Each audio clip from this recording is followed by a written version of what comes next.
جاگے ہیں، معاملہ کیا ہے؟ ایڑی نہیں ہٹائی وہاں سے، مبادا وہ جانور وہاں سے نکل کر محمد الرسول اللہ کو کوئی گزن پہنچا دے۔ ابو بکر کی ایڑی ہے، جس طرح چاہے کھا لے، ختم کر دے، جان نکل جائے تب کوئی آنچ آئے محمد پر تو آئے، لیکن جیتے جی نہیں۔ وہ ہے ابو بکر۔ حضور کے خیال سے اس وقت حضور نے پھر اپنا لعاب دہن لگایا ہے، اور اس سے پھر آپ کی تکلیف ختم ہوئی۔ جیسے خیبر میں حضرت علی کی آنکھ دکھ رہی تھی، اس کو جو شفا حاصل ہوئی ہے وہ بھی حضور کے لعاب دہن سے ہوئی۔ تو بہرحال اس وقت انہوں نے کہا ہے کہ اے نبی یا رسول اللہ، اگر اس وقت ان میں سے کسی نے غیر ارادی طور پر بھی اپنے قدموں کی طرف جھانک لیا تو پکڑے جائیں گے۔ کیا جواب تھا اللہ کے رسول کا؟ لا تحزن ان اللہ معنا، اللہ ہمارے ساتھ ہے، کیوں گھبراتے ہو ابو بکر؟ یہ ہے ایمان باللہ، میرا مالک اللہ، میرا رازق اللہ، میرا محافظ اللہ، میرا مددگار اللہ، میرا پشت پناہ اللہ، میرا دوست اللہ۔ یہ دوستی ہے اللہ کی جو لب لباب ہے، حاصل ہے ایمان کا، اسی کا نام ولایت ہے۔ اولیاء اللہ کے سروں پر سینگ نہیں ہوتے، جس کے دل میں ایمان راسخ ہو چکا ہو وہی اللہ کا ولی ہے، جسے اللہ پر یقین ہو چکا ہے وہی اللہ کا ولی ہے، جسے یقین ہے اللہ میرے ساتھ ہے، میرا مددگار، میرا پشت پناہ، میرا ساتھی، میرا دوست، میرا محبوب، میرا محب۔ اللہ اہل ایمان سے محبت کرتا ہے۔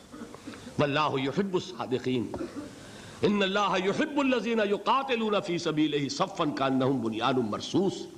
اللہ محبت کرنے والا، اہل ایمان محبوب، اور اہل ایمان محبت کرنے والے اللہ محبوب۔ والذین آمنوا اشد حبا للہ۔ آپ تصور کیجئے جسے یہ رشتہ ایمان یا رشتہ ولایت حاصل ہو جائے، الا ان اولیاء اللہ لا خوف علیہم ولا هم یحزنون، آگاہ ہو جاؤ، اللہ کے دوستوں کے لیے نہ کوئی خوف ہے نہ کوئی حزن ہے۔ اور میں بیان کر چکا تھا، خوف اور حزن کے خاتمے ہی کا نام امن ہے۔ زوال خوف، زوال حزن۔ یہ خوف اور حزن کیوں آتے ہیں بار بار؟ اللہ تخافوا ولا تحزنوا، دونوں آ گئے۔ الا ان اولیاء اللہ لا خوف علیہم ولا هم یحزنون، پھر وہی دو۔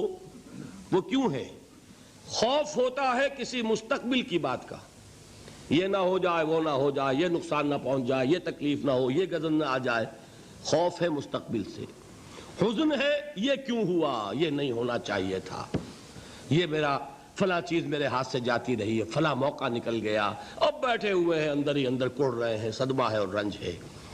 اور جو اللہ پر ایمان رکھتا ہے وہ جانتا ہے ما اصاب من مصیبت فی الارض ولا فی انفسکم الا فی کتاب من قبل ان نبرأها ان ذلک علی اللہ یسیر لکی لا تعصوا علی ما فاتکم ولا تفرحوا بما آتاکم واللہ لا یحب کل مختال فخور۔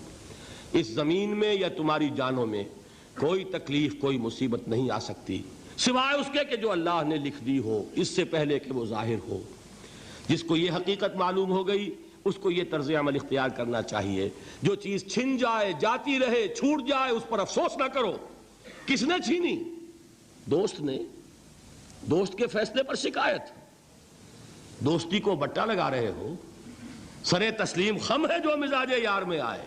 اگر دوستی ہے تو پھر تو تمہیں گردن جھکانی چاہیے کہ ہر چہ ساقی ماریخت عین الطافست، جو بھی میرا ساقی میرے پیالے میں ڈال دے اس کا کرم ہے، جو اس کی طرف سے آئے اس پر کوئی رنج نہیں، کوئی صدمہ نہیں، کوئی غم نہیں، کوئی شکایت نہیں، کوئی شکوہ نہیں، اور جو ہوگا وہ اس کے اذن کے بغیر نہیں ہوگا، اور اس کا اذن ہوگا تو یقیناً میرے لیے خیر ہی خیر ہے، چاہے وہ ناگوار شے ہو، بظاہر مجھے اچھی نہ لگ رہی ہو، میری شارٹ سائٹڈنس میں مجھے وہ نظر آ رہی ہے کہ میرے لیے بری ہے، لیکن قرآن نے کہا ہے عسیٰ ان تکرہوا شیئا وہو خیر لکم وعسیٰ ان تحبوا شیئا وہو شر لکم واللہ یعلم وانتم لا تعلمون۔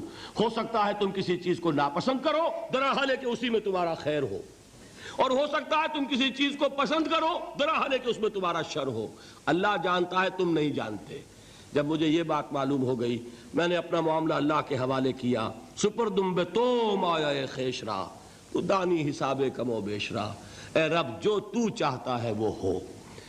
تیرے علم میں جو شے میرے لیے خیر ہے وہ ہو جائے، میری کوئی پسند نہیں، میری کوئی چاہت نہیں، یہ ہے راضی برضائے رب۔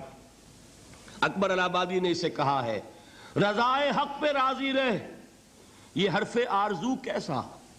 خدا خالق، خدا مالک، خدا کا حکم تو کیسا؟ جب میں آ گیا بیچ میں، میری پسند، میری مرضی، میری خواہش، میری چاہت، یہی تو شرک ہے۔ ما شاء اللہ کان وما لم یشاء لم یکن، جو اللہ نے چاہا وہ ہوا، جو اس نے نہیں چاہا نہیں ہوا، اختیار اس کا ہے، میرا تو نہیں۔ رضائے حق پہ راضی رہے، یہ حرف آرزو کیسا؟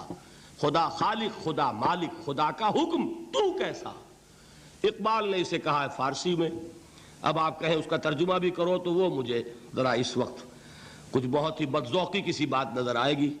جائیے پوچھئے کسی سے جسے فارسی آتی ہو، بروں کشید ز پیچا کے ہست و بود مرا، چوک دہا کے مقام رضا کشود مرا۔ مجھے تو تمام پیچ و خم سے نکال دیا اس مقام رضا نے، میں راضی برضائے رب ہوں، جو فیصلہ اس کا میں اس پر راضی۔ تو کہاں کا حزن اور کس کا خوف؟ یہی زوال حزن اور زوال خوف، یہی ہے امن، یہ نتیجہ ہے ایمان کا۔ تو جان لیجئے یہ ہے لب لباب، یہ ہے حاصل ایمان کا۔ یہ ہے تو ایمان ہے، یہ نہیں ہے تو ایمان نہیں ہے۔ 7 چیپٹر مکمل ہوئے، 2 کا قرض باقی رہ گیا ہے۔ کی عمل صالح کا عنوان ہے کل کا، اس کے تحت کچھ بیان کر دوں گا۔ باقی یہ کہ اس عمل صالح کے کون کون سے گوشے ہیں، قرآن مجید کے چند مقامات سے کوشش کروں گا اس کا ایک مرقع سامنے آ جائے۔ اور ایمان اور جہاد کا تعلق کیا ہے؟ یہ تواصی بالحق اور تواصی بالصبر، یہ کیا ہے در حقیقت؟ اسی کے لیے دوسری اصطلاح جہاد ہے۔ اس کا تعلق ایمان سے کیا ہے؟ جو میں نے ایک آیت بھی پڑھی تھی آج، انما المؤمنون الذین آمنوا باللہ ورسولہ ثم لم یرتابوا وجاہدوا باموالہم وانفسہم فی سبیل اللہ اولئک ھم الصادقون۔ سچے مومن صرف وہ ہیں جو اللہ پر اور اس کے رسول پر ایمان رکھتے ہیں اس شان کے ساتھ کہ پھر کوئی شک باقی نہیں رہتا، یقین کی کیفیت، اور جہاد کرتے ہیں اللہ کی راہ میں اور کھپاتے ہیں اس میں اپنی جانیں بھی اور اپنے مال بھی۔ صرف یہ سچے ہیں دعوی ایمان میں۔ یہ انشاءاللہ تعالی پرسوں کی میری گفتگو کا عنوان ہوگا۔